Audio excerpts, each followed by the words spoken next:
Barka da zuwa tashar komai da ruwanka. Yi subscribing din channel ɗinmu sannan ku danna ƙararrawar sanarwa domin samun sababbin bidiyon mu mun ɗora. Na Braska. Amma ba siyasa ce ta sa aka kama shi ba kamar yadda wasu suke tunani.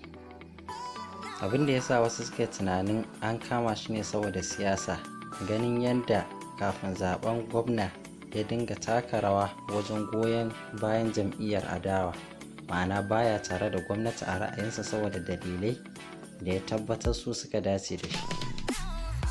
To abin da ya faru, kowa ya san cewa akwai sanitation da ake yi duk wata, wato ranar tsafta da ake yin ta duk asabar ɗin ƙarshen wata. A wannan rana doka ne ba a ganin mutum a kan titi a bar shi ba tare da an kama shi ba sai karfe 10 na safe ta yi.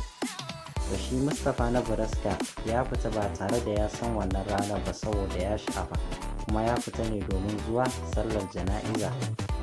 A nan ne bayan ya fita 'yan sanda da hukumomi suka yi tara-tara, aka tare shi, aka kama shi, aka rubuta masa tarar 5,000, ya nemi rangwame, aka yi rage ya biya naira 2,000.